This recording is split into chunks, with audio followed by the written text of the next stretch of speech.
پرون د رئیس جمهور سره چې کومه جلسه کې موږ ناست وو هلته د صحت عامې وزیر هم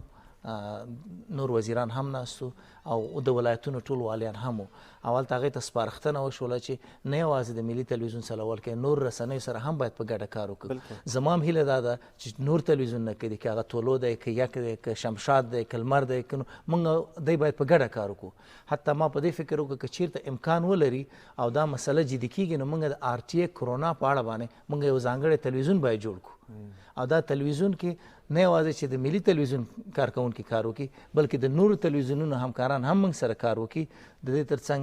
د صحت وزارت هم په دې کې برخه واخلي، اطاعت فرهنګ وزارت هم برخه واخلي او په ارګ کې چې کوم د رسنیو ټیم دی هغه باید برخه واخلي. خو خدای دې وکړي چې موضوع دومره جدي نشي که چېرته جدي کېږي نو موږ د RTA کرونا په اړه به ځانګړی تلویزیون دې ته هم د دې د مخنیوي یوازینۍ لاره آګاهي ده او موږ رسنۍ دا زموږ وظیفه ده چې نه په یوازې په تلویزیون کې بلکې په راډیو کې په ټولنیزو رسنیو کې حتی زموږ په خپلو شخصي ټولنیزو رسنیو کې باید دغې ته ډېره پاملرنه وکړو. زموږ او ستاسو ټولنه ډېره اجتماعي ټولنه ده او موږ باید کوشش وکړو چې یو بل ته لاس ورنکو، یو بل ته غاړه ورنکو، که پرنجی کوو باید ډېر احتیاط وکړو. نو په دې اساس باندې موږ ډېرې خپرونې لرو. یو خبره باید زما د یاده ونه وځي چې نن مو هم د معیوبینو او د معلولینو د وزارت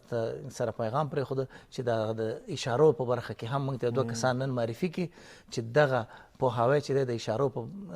ژبه باندې هم ځینو دوستانو ته ورسوو. د دې ترڅنګ د هرات دفتر چې زموږ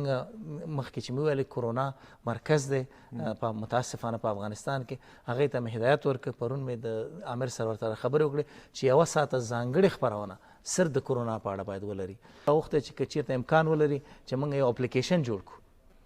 ځانګړی اپلیکیشن ولرو چې مثلا په دې کې خلکو ته اتومات میسیجونه لاړ شي، واتساپ کې ورته میسیجونه لاړ شي، د دې ترڅنګ که ویب پاڼه ورته جوړه کړو نو دا هغه کارونه دي چې موږ یې کوو.